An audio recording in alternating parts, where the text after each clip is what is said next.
Cristo ahí sentado empezó a clamar, empezó a llorar. La Biblia dice que su sudor era como grandes gotas de sangre. Señores, yo quiero hablar dos cosas aquí. Si habla de sudor, quiere decir que el cuerpo empezó a entrar en calor. Su sudor era como grandes gotas de sangre.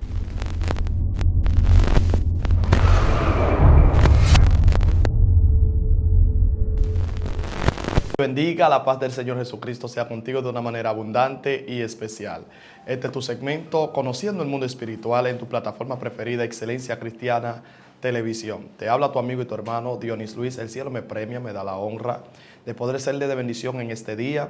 Y en el día de hoy he traído un tema bien nutritivo, bien importante, bien especial. Y quiero ministrarlo titulándolo como La Noche de Getsemaní o Una Noche en Getsemaní. ¿Por qué quiero ministrar con este tema en el día de hoy? Una noche en Getsemaní, porque hay muchas cosas, hay muchos puntos por el cual nosotros debemos apelar, debemos tocar, que sé que va a ser de bendición, de educación para muchas personas. Sé que hay mucha gente que van a crecer con esta palabra que Dios ha traído en el día de hoy. Y fielmente estoy creyendo que la voluntad del Padre es que se revele y se condensen ciertas cosas para el día de hoy. Le pido encarecidamente al Señor que se manifieste y que tome control de todo lo que vayamos a hacer en este día, que sé que será de bendición para tu vida. Gloria al Señor, que todo lo que vayamos a hablar sean palabras emanadas y dirigidas directamente del Padre. Cuando se habla de Getsemaní, señores, la Biblia se contempla por montes. La Biblia habla de montes, gloria al Señor, tales como el monte Ararat, habla del monte Tabor, habla del monte de la Transfiguración, monte Calvario, el monte Sión, el monte Oreb, habla del monte de Getsemaní, habla de Dotán, habla de muchos montes, monte de Parán, muchos montes. La Biblia habla de diferentes índoles, de diferentes manifestaciones, monte Carmelo, y en cada uno de esos montes, yo creo que cada uno de esos montes, el monte Sinaí, por ejemplo, también, cada uno de esos montes contemplan su historia. Repito, cada monte contempla su historia. Ahora bien, hay una historia que es normal, secular, particular y personal del monte, que esa historia no, está ausente de lo que es la manifestación de Dios. Pero hay otra historia que el monte oculta, y es la historia que los hombres de Dios, al ser usados por Dios, le dan ese matiz, le dan ese color, le dan esa viveza al monte. Y me llama la atención que todos los montes tuvieron un nombre de manifestación de acuerdo a lo que se estaba manifestando en el momento adecuado. Me explico. Todos los montes en la Biblia que nosotros vemos tuvieron su manifestación conforme al hombre que fue en ese momento. Ejemplo, el monte el monte Carmelo. Escuche eso, el monte Carmelo es el monte donde Elías subió e hizo el duelo, gloria al Señor, cuando hizo el duelo con los profetas de Baal, con los profetas de Acera. Entonces ahí, ese monte, la Biblia dice que ardió en fuego el holocausto que habían preparado en aquel monte, y desde aquel momento, este monte tuvo remembranza, tuvo importancia dentro de las historias de los montes que fueron sacudidos bajo el poder de Dios. Anteriormente se había hablado del monte Carmelo, pero no todo el mundo tenía ese conocimiento del monte Carmelo. Más sin embargo, un profeta llamado Elías le dio importancia a lo que no tenía importancia. Valga la redundancia, lo que cobra importancia es la manifestación del Padre sobre ello. El monte Carmelo no se escuchaba mucho, pero cuando Elías manifestó el poder de Dios ahí en ese monte, evidenció el poder de Dios, el monte empezó a tener un auge, el monte empezó a tener una importancia, el monte empezó a tener credibilidad, el monte empezó a tener popularidad, significando esto, que lo que te da un crecimiento masivo, lo que te da un crecimiento por encima de y a pesar de, es la manifestación del Dios Todopoderoso en dicho lugar. No puedes alcanzar renombre, no puedes alcanzar fama, no puedes alcanzar popularidad, o no puedes alcanzar el objetivo que quieres trazar si no hay una manifestación de Dios en el lugar.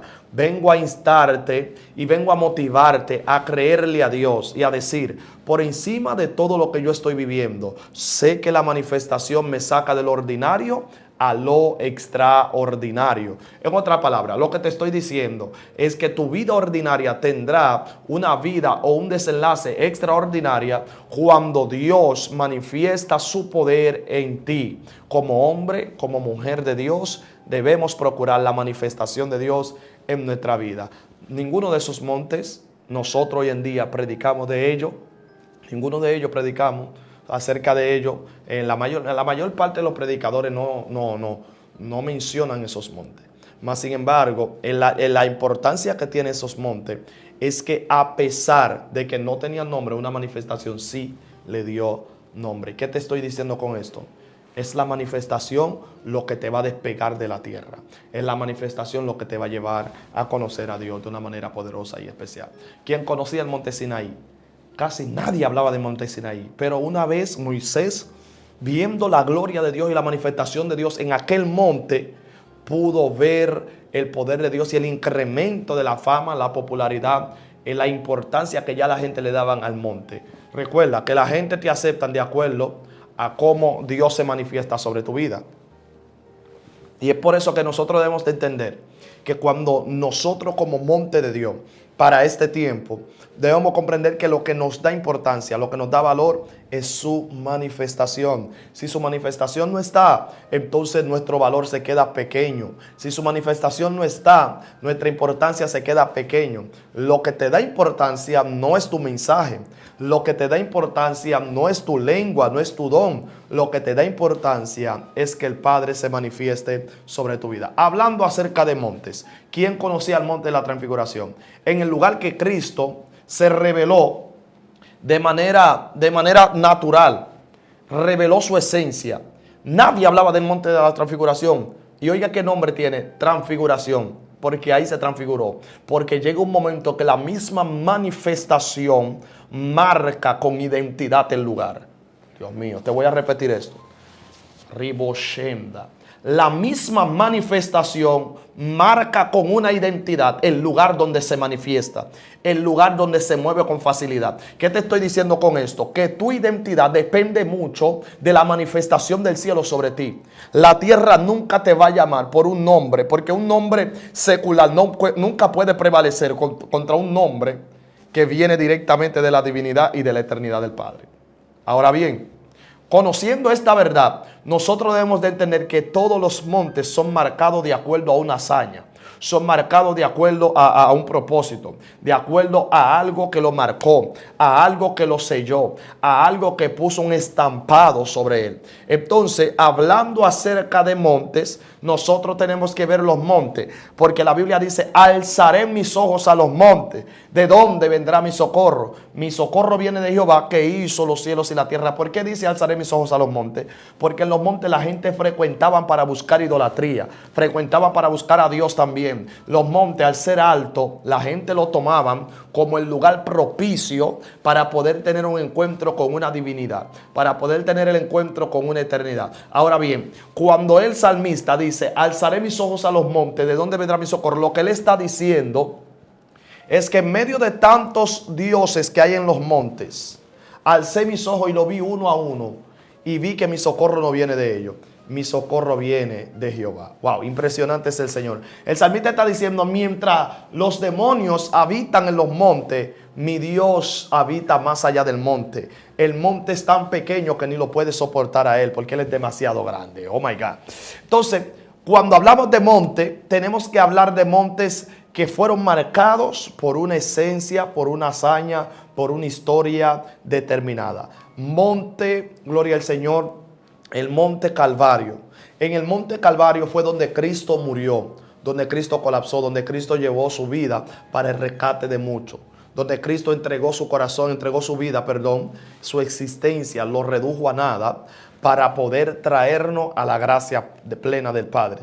Pero no te quiero hablar de estos montes. Yo solamente te estaba dando una pequeña enseñanza, un pequeño tips, amén, una pequeña introducción de los montes y el papel tan importante que juegan en nuestra vida. A donde yo quiero llegar es al monte Getsemaní. El monte Getsemaní se le conoce como prensa de aceite. Se le reconoce como lugar donde primen y trituran la oliva para que bote el aceite. el Getsemaní, cuando exprimían esa oliva, ese aceite que derramaba caía en una vasija y ese aceite lo comercializaban. Ese aceite lo usaban para ungir. Ese aceite lo usaban para cocinar. Ese aceite lo usaban para hacer trueques o para hacer intercambio. Gloria al Señor. En el Getsemaní la gente acostumbraba a ir allá y tomaban oliva. Y no tan solo había oliva, también había mirra, que ahí también se exprime eso y esta fragancia que sale es tremendo. Entonces, cuando nosotros vemos a Getsemaní, estamos viendo un monte donde todo se prensa, Rufalio Shefalomia, donde todo se prensa, donde todo se exprime. Yo siento tu fragancia, Padre. Donde todo se exprime. Ahí cuando Cristo llega, Macufale Tolobosaya, cuando Cristo llega, la Biblia dice que acompañado con los discípulos, Él está orando en el monte Getsemaní. Cristo en vida había ido a muchos montes. Cristo en vida había subido a los lugares altos a orar. Pero cuando está llegando al final ya de la jornada, para entregar su vida, el rescate de muchos, la Biblia dice que de repente llegaron al Getsemaní. Cuando llegan al Getsemaní, el Getsemaní es el lugar de la prensa, es el lugar donde te exprimen, es el lugar donde nadie queda entero, Faleba Shanda, es el lugar donde nadie queda ileso. Es el lugar donde te trituran. Es el lugar donde te prueban, te drenan lo que tú cargas dentro. Getsemaní se contempla como el lugar donde todo lo que estaba cerca de ti empieza a oír. Getsemaní se contempla como el lugar donde todos los que te abrazaban con ternura terminan abrazándote por traición. El Getsemaní es el lugar donde lo que tú creías que tú contabas con ellos terminan durmiendo tocante a tu situación. El Getsemaní es el Lepo Shefolo Hanai. El Getsemaní es el lugar donde tú crees que tu naturaleza adámica, caída, humana, obvial, pecaminosa y diabólica va a caer, va a prevalecer, contra el propósito de Dios. Entonces en el Getsemaní tienes que entender que no entran todo el mundo. Cuando Cristo entra, la Biblia dice que de repente y no faiso. Ay, Dios mío.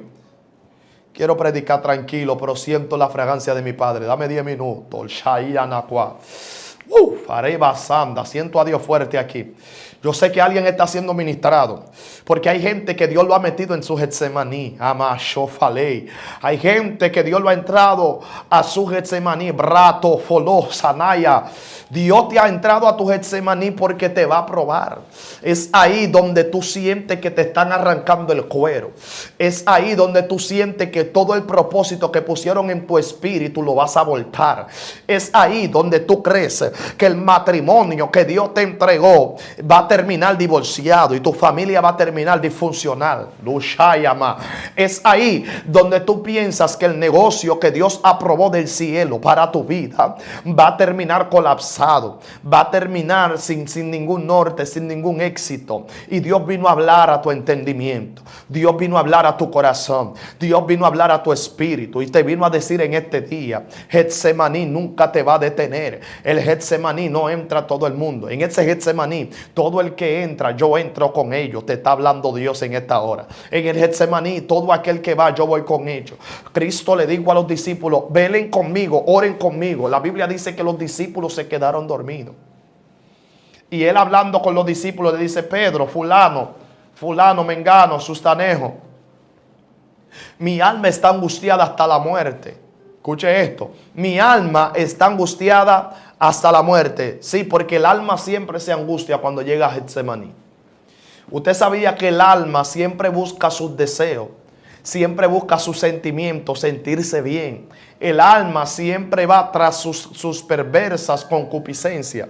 Y el alma estaba angustiada, el alma de Cristo estaba angustiada ahí en el Getsemaní, porque el alma no quiere saber nada de lo que tenga que ver con sacrificio. El alma no quiere saber nada con lo que tenga que ver, gloria al Señor, con levantarse y creerle a Dios. El alma no tiene nada que ver, no quiere ver nada que tenga que ver con Dios. Y el alma se le está revelando a mucha gente. La pasión almática es un enemigo del avivamiento. La pasión almática es un enemigo de la voluntad de Dios. La pasión almática es enemiga de todo aquello que el Padre puso como propósito en tu vida. Cristo se lo dijo a los discípulos: señores, mi alma está angustiada hasta la muerte, ayúdenme a orar, porque mi alma que llevo dentro me está haciendo la guerra. Me está diciendo que no lo voy a lograr. Me está diciendo que no lo voy a conseguir. El alma es enemigo de todo lo que tenga que ver con éxito espiritual. Es enemigo con todo lo que tenga que ver con oración.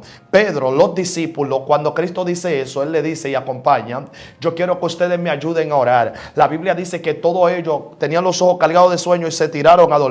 Cuando se tiran a dormir, entonces Cristo se aparta una piedra y empieza a orar, empieza a quejarse con el Padre. Me imagino ver a mi Cristo ahí sentado, arrodillado, perdón. Decir: Padre, si es necesario, pasa de mí esta copa. Pero que no se haga mi voluntad sino la tuya. Cristo ahí sentado empezó a clamar, empezó a llorar.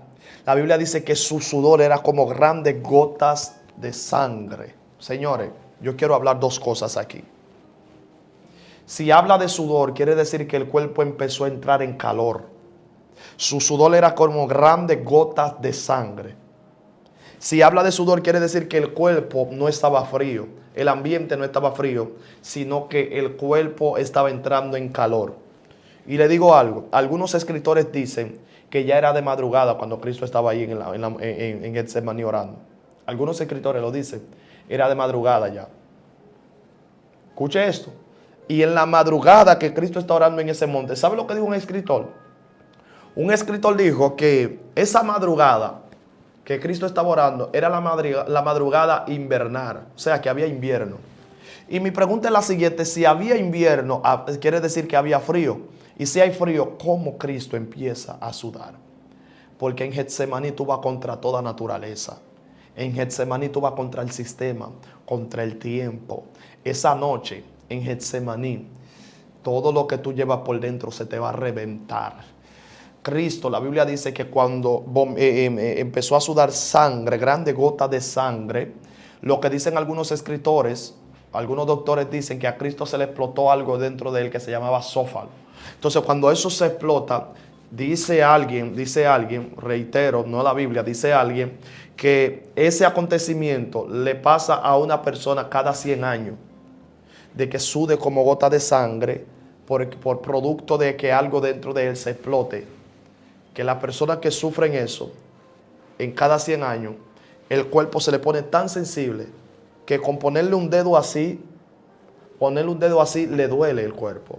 Con ponerle un dedo así, el cuerpo siente maltrato y siente laceración. Entonces, cuando Cristo sufre eso, que el esófago por dentro se le explota, empieza a tener laceraciones. Empieza a tener el cuerpo muy sensible a los tactos y a los golpes. Cuando su sudor caía como grande gota de sangre, era que la amargura de él era tan fuerte. Señores, el alma le dijo: tú no lo vas a lograr. Por eso le digo: estoy angustiado, mi alma está angustiada. Porque no quiere ir al Calvario. No quiere morir por el pecado de la humanidad. Y él le dijo a los discípulos: oren conmigo.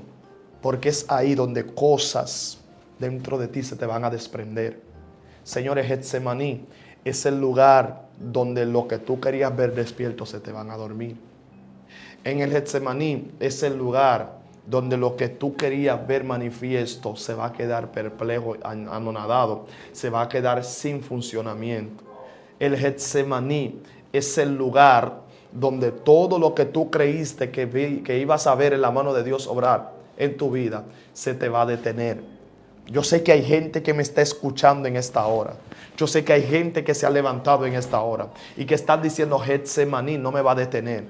Getsemaní no me va a paralizar. Getsemaní va a ver la gloria de Dios obrar en mi vida. No sé si alguien me está escuchando en este día, pero vine a decirte que si entraste a Getsemaní es porque en ti hay un propósito que tiene que ser cumplido. El alma se te va a angustiar. Los Pedros que contaban contigo y que tú contabas con ellos se te van a dormir. En ese Getsemaní te van a exprimir. Hay gente que se levantan y dicen: profeta, que yo no sé qué hacer, Diony. Dame una palabra, yo no sé qué hacer, me siento desesperado. Es necesario de que Getsemaní saque de ti el producto que tú tienes por dentro. Getsemaní tiene que sacar de ti la gloria que tú cargas dentro. Getsemaní te va a llevar al cumplimiento de todo lo que Dios prometió para tu vida. Hasta que tú no llegues a este Getsemaní, no es necesario, tú no podrás vencer el Calvario. El Calvario se vence atravesando Getsemaní. Una noche en Getsemaní es necesario pasarla. Yo lamento mucho el tener que verte llorando. Lamento mucho el tener que verte sufriendo con tu familia. Pero hay que pasar la noche en Getsemaní. Una noche en Getsemaní va a traer que la gloria de Dios se manifieste a tu vida. Va a hacer que el poder de Dios se manifieste y se glorifique en tu existencia. Prensa de aceite. Mientras más te exprimes para sacarte la sustancia. ¿Sabe? El proceso exprimió a Cristo en Getsemaní. El proceso lo amarró. El proceso lo ató. Y Cristo dijo: Padre, yo sé que mi alma está angustiada. Yo sé que yo no quiero ir a la cruz. Mi carne no quiere. Mi carne se resiste y se niega. Pero que no se haga mi voluntad, sino la tuya. Yo creo que la peor galleta que le puedes dar, o la peor bofetada que le puedes dar al infierno, es diciendo: aunque mi Getsemaní me exprima, aunque mi Getsemaní se levante en contra mía, yo prefiero su voluntad más que la mía. Lo que hace que el enemigo pierda terreno sobre tu vida es que el Getsemaní que él trajo como desesperación provoque templanza en ti. Alguien tiene que escuchar esta palabra y decir: Getsemaní no me va a detener. Voy a atravesar Getsemaní, voy a pasar y voy a salir en bendición. Cristo, cuando estuvo ahí en ese Getsemaní, la Biblia dice que los discípulos se le quedaron dormidos y él se tuvo que apartar y a orar en una piedra. Y cuando oraba en la piedra, escuche esto, mientras oraba en la piedra, ahí él hacía el clamor y decía: Padre, si es necesario, pasa de mí esta copa, pero que no se haga mi voluntad, sino la tuya. Es ahí cuando Cristo habla de que su naturaleza no quiere ir a la cruz, de que su alma está ligada a su concupiscencia y que no quiere ir. Pero la carne es débil y el espíritu está dispuesto. ¿Sabe por qué Cristo sufrió grandes gotas de sangre y que ese órgano por dentro se le desintegrara y se le saliera del lugar?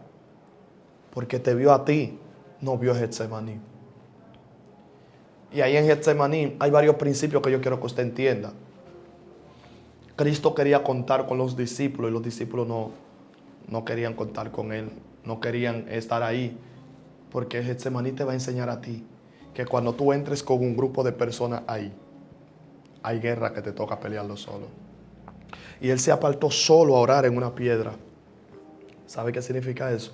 Orar en una piedra es apoyarse sobre algo duro. Hay momentos que lo que te va a soportar va a ser tan duro, tan fuerte como una piedra. Y Dios te está diciendo: la piedra dura de tu Getsemaní, úsalo como altar de oración. Cristo tomó esa piedra dura y la usó como altar de oración. O sea, no es la piedra de Getsemaní, es lo que puedo sacar de la misma piedra dura que tengo. Y Cristo usó esa misma piedra dura como un altar. ¿Qué te estoy diciendo? Que en el Getsemaní, así como todo se vuelve oscuro, también hay cosas que tú puedes transformarla. Hay cosas que tú puedes darle otro matiz. La piedra dura que Cristo tenía en su cabeza al arrodillarse a orar, era la piedra que bendijo la vida de Jesús, porque se sustentó en oración. La Biblia dice que cuando él oraba, vinieron ángeles y le servían. Habían ángeles ahí con él. Porque en Getsemaní es el lugar donde el recurso humano, la ayuda humana no está. La ayuda humana siempre está ausente cuando el Getsemaní está presente. Oye eso, Getsemaní presente y ayuda humana ausente. Por eso fue que los ángeles descendieron, porque Getsemaní es tan fuerte, el paso en Getsemaní o la noche en Getsemaní es tan fuerte que tú no te puedes valer de recurso humano ni de hombre. Tienes que valerte de Dios obligatoriamente. Getsemaní te está llamando. Wow, yo siento que Getsemaní está llamando a alguien. Alguien tiene que comprender que Getsemaní es necesario atravesarlo. Para darte la victoria que quiero darte, mi guerrera, sobre tu casa, te dice Dios, tienes que atravesarlo. Pero no estás sola, no estás solo. En el Getsemaní Dios está contigo. Decía que en Getsemaní, con lo que tú contabas, te das cuenta que te dejarán, porque tienes que pelear ese pleito solo. Tienes que pelear esta guerra solo. Entonces, cuando Cristo se aparta a orar, ausente de los discípulos que están allá, Él se arrodilla en una piedra y empieza a clamar. Y ahí empieza a decir: Padre, si es necesario, pasa de mí esta copa. Segundo principio de Getsemaní. El Getsemaní desnuda tu alma y tu carne. Uy, Dios mío. En el Getsemaní usted no puede, es ahí donde tú no puedes decir: yo soy fuerte. En el Getsemaní revelas la identidad de lo que realmente estás viviendo. Getsemaní es el lugar donde tienes que ser sincero con el Padre. Decirle: Padre, yo no puedo más. Estoy cansado, me duele. Es ahí que Cristo dice: yo no puedo, pero que no se haga mi voluntad sino la tuya. Getsemaní es el lugar donde tú desnudas el alma, donde tú desnudas tu concupiscencia, donde nadie es fuerte, donde todos estamos dependientes de Dios. Cristo lo dijo claramente: Padre, ayúdame. Si es necesario, pasa de mí esa copa, pero que no se haga mi voluntad. ¿Sabe qué significa si es necesario pasar de mí esta copa? Está diciendo: la copa y el trago amargo, si es necesario, dáselo a otro. Aunque mi carne quiere que tú se lo dé a otro, pero que no se haga lo que mi carne diga, sino la voluntad tuya. En el Getsemaní es donde tú te atreves a decir: Señor, yo forniqué. En el Getsemaní es donde tú te atreves a decir: Señor, yo adulteré, yo te fallé. En el Getsemaní es donde tú te atreves a decir: Señor, yo tengo envidia, sácame eso del corazón. En el Getsemaní es donde tú te atreves a decir: Señor, yo tengo celo por alguien, sácame eso de mi vida. El Getsemaní es el lugar donde tienes que levantarte con el espíritu de la sinceridad y decir: no puedo, ayúdame. Ahí no hay superhombre en el Getsemaní, no hay supermujer. En el Getsemaní están los que se desnudan. Una noche en Getsemaní es lo que te hace falta, guerrero, guerrera. Una noche en Getsemaní es lo que te hace falta para poder visualizar y ver a Dios obrar en tu vida. Señores, lo que Cristo dice después es que Él le dice: Padre, pero que no se haga mi voluntad, sino la tuya. Y el cielo cumplió su voluntad. Y venían ángeles y le servían. Tercer principio. En el Getsemaní, escuche esto, en el Getsemaní van a seguirte los que andan contigo, también te seguirán los que quieren tu mal. Porque es ahí que te vas a dar cuenta que con quien tú contabas te dejó y con quien tú no contabas te buscó. Aunque para mal, pero te buscó. Con quien tú contabas te dejó y con quien tú no contabas te buscó, porque ahí apareció Judas. Y cuando él llegó hacia los discípulos, dijo: levántense, porque se acerca el que me ha de entregar. Cuando se levantaron todos, vino Judas, lo besó. Y ahí entró en el cuarto principio. Cuando Judas llega, que lo besa, mire, un beso en la mejilla, Cristo le dijo claramente: con un beso entregas a tu rabí, entregas a tu maestro, entregas a tu amigo. Con un beso lo entregas. Antes de yo entrar en ese cuarto principio, yo quiero revelar algo aquí. Nunca, pero nunca de los nunca vas a poder conocer el propósito que Dios tiene para tu vida si no señalas el que viene a ser un empujón o un trampolín para que tú vayas al cumplimiento. Cristo lo dijo claramente, ahí viene el que me va a entregar, se acerca. Entonces, los Judas harán su trabajo cuando tú aprendas a señalarlo, cuando tú aprendas a saber que son ellos los que te van a entregar. Cristo, cuando dice eso, viene Judas y lo besa. Entonces ese es el cuarto principio, que hay besos que son de traiciones, y en Getsemaní es que tú te das cuenta de eso. Braco foleta lianacaya. En Getsemaní tú te vas a dar cuenta que habían tesoreros que estaban conspirando en contra tuya. En Getsemaní te vas a dar cuenta que tú fuiste amigo de muchos, pero muchos no fueron tus amigos. En el Getsemaní tú te vas a dar cuenta que muchos contaron contigo, pero tú nunca pudiste contar con ellos. En el Getsemaní te vas a dar cuenta que hay besos que no son de ternura y caricia, sino de traición.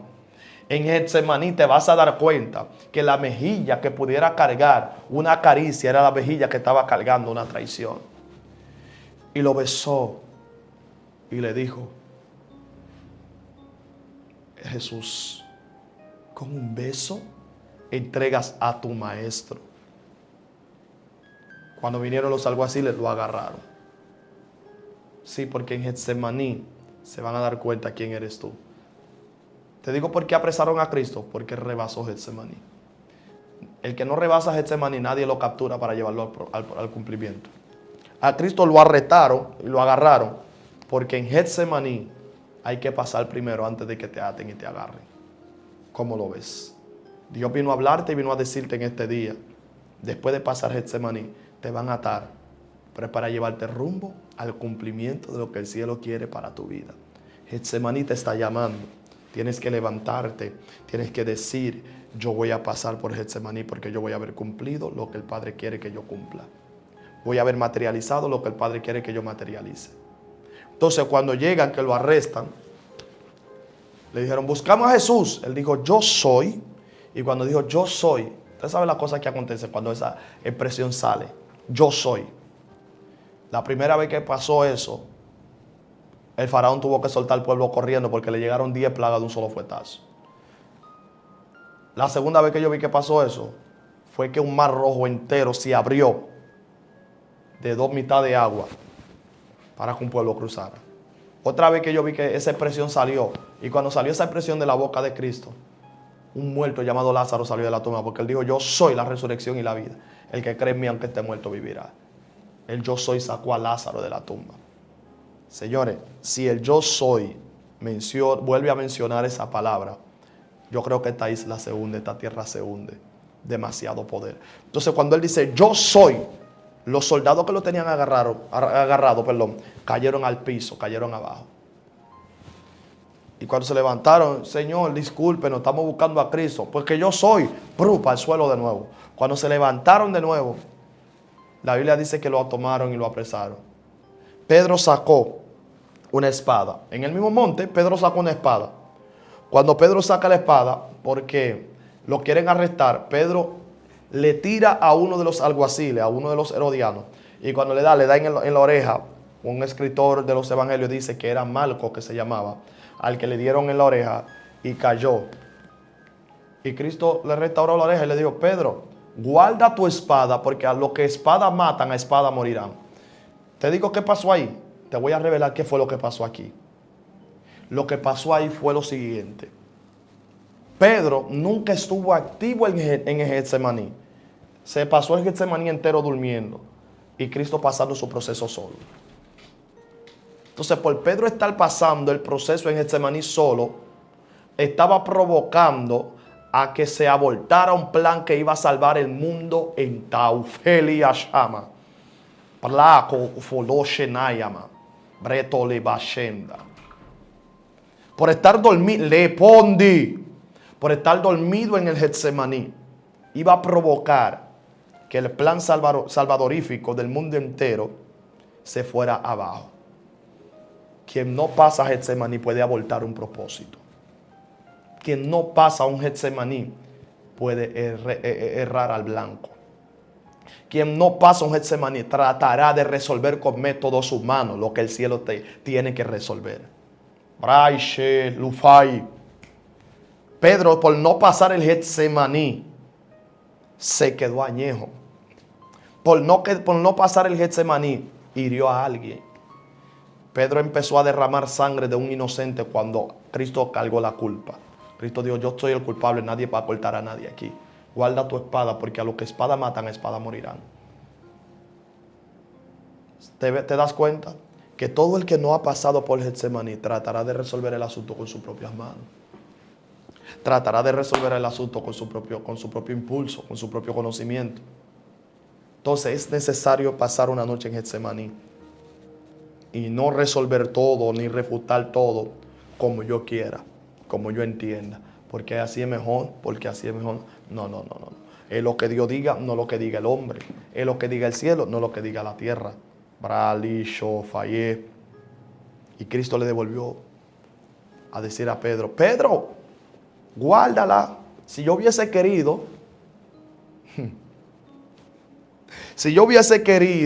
llamar al cielo y me mandaran 12 legiones de ángeles para defenderme, papá. ¿Qué te pasa? Lo que más yo tengo es ángeles que me defienden y que estén conmigo. Pedro, tranquilo, vuelve eso a tu espada. Y con el sexto principio cierro para orar por usted. ¿Le digo algo? Le voy a decir algo. Pedro andaba con ese machete en un lugar de oración. Pedro andaba con esa espada en un lugar de búsqueda y de santificación en el monte. Pedro andaba con esa herramienta de guerra en un lugar donde se debería preparar, documentarse para poder cumplir con la voluntad del Padre. Me di cuenta que cuando nosotros leemos de Pedro, estamos viendo a un Pedro que en el principio, antes de ser cristiano, era agresivo. Pedro era malo, Pedro le gustaba pelear, no barajaba pleito con nadie. Era un hombre que tenía una agresividad y una guapesa fuerte. Entonces Pedro siempre vivía con un machete guindado en la cintura. Entonces cuando llega ahí al Getsemaní, estamos viendo a un Pedro que anda todavía con las mismas armaduras de un pasado. Estamos viendo a un Pedro que todavía no ha superado su pasado. Y este es el detalle, que en Getsemaní se te va a revelar quiénes verdaderamente andan con ocultismo y andan con el pasado todavía encima. Getsemaní es el campo perfecto para revelar las artimañas y malamañas de mucha gente. Getsemaní es el lugar correcto para saber con quién tú contabas como amigo y con quién no. Dime, entonces te van a meter a Getsemaní para que tú entiendas que hay Pedro, que aunque estén hablando lengua contigo, que aunque andaron sobre el mar contigo, que hay Pedro que aunque tú te transfiguraste delante de ellos, hay Pedro que aunque se apiaron de la barca, hay Pedro que aunque te prestaron su barca y tú le llenaste la barca de peces, todavía andan con el pasado encima. Escúchalo, todavía andan con el pasado encima. ¿Y sabes cuándo te vas a dar cuenta que andan con el pasado encima? En Getsemaní. Una noche en Getsemaní te va a revelar muchas cosas que todavía tú no sabes. Una noche en Getsemaní te va a hacer abrir los ojos. Una noche en Getsemaní te va a hacer ver cómo Dios está con tal y shole y va a estar a Bacaya. Padre, bendice este pueblo, Dios mío, que ha recibido esta palabra poderosa. Yo sé que Dios va a hacer cosas extraordinarias en la vida de alguien. Alguien tiene que decir, Getsemaní me está llamando, tengo que pasar por él. Getsemaní me está llamando, tengo que atravesarlo. Una noche en Getsemaní es necesario pasar. Es necesario levantarse y decir, aunque Getsemaní sea fuerte, pasaré una noche allá. Aunque Getsemaní sea duro, pasaré una noche allá. No sé cuántas veces el enemigo se ha levantado en contra tuya, pero vengo a decirte que tienes una noche en Getsemaní. Esa noche en Getsemaní provocará milagro. Esa noche en Getsemaní provocará bendición. Esa noche en Getsemaní provocará que el cielo te revele quiénes son y quiénes no son. Esa noche en Getsemaní te hará entender que hay gente que aunque estén en tu presente rumbo a su futuro, todavía andan con el pasado encima. Una noche en Getsemaní te va a hacer entender que los que están dispuestos a ayudarte son aquellos que se van a dormir. Una noche en Getsemaní te va a hacer entender a ti que con quien tú no contabas es el primero que te va a buscar, los Judas. En el Getsemaní te vas a dar cuenta quién te vendió. Wow. ¿Quién te falló? En Getsemaní te van a apresar, te van a agarrar. Pero yo sé que esta palabra te ha bendecido. Sé que esta palabra te ha traído bendición. Te ha levantado con poder y te ha levantado con gloria. Espero que puedas compartir este link con alguien más, puedas evangelizar a alguien, decirle a alguien, busca a Dios, Cristo viene, el tiempo y el fin se acerca. Yo sé que hay gente que se está levantando y le están creyendo a Dios. Padre, gracias, Señor, por tu amor. Gracias por tu misericordia. Padre, gracias por este pueblo que ha recibido esta palabra de poder. Espíritu Santo, ayúdanos a rebasar Getsemaní. Getsemaní solamente es un camino, no una estación de quedarse, no una estación de mudarse. Gracias, Espíritu Santo, ayúdanos a seguir avanzando y creyéndote por encima de todo. En el nombre poderoso de Jesús. Amén y amén. Estuvo con ustedes su amigo y su hermano, Dionis Luis. El cielo nos bendice. El poder ser parte de todos ustedes. En Instagram estamos como Evangelista Dionis Luis. En Facebook también estamos como Evangelista Dionis Luis. Ahí pueden escribirnos y le asistiremos, gloria al Señor, para cualquier pregunta, cualquier oración, etcétera. Ahí estaremos dándole seguimiento. Espero que esta palabra te haya bendecido de una manera poderosa y especial. Recuerden suscribirse a esta plataforma, activar la campanita y ser parte de todo el engranaje de lo que Dios está trayendo sobre esta plataforma de Excelencia Cristiana Televisión. Shalom, cielos abiertos sobre sus vidas. Bendiciones.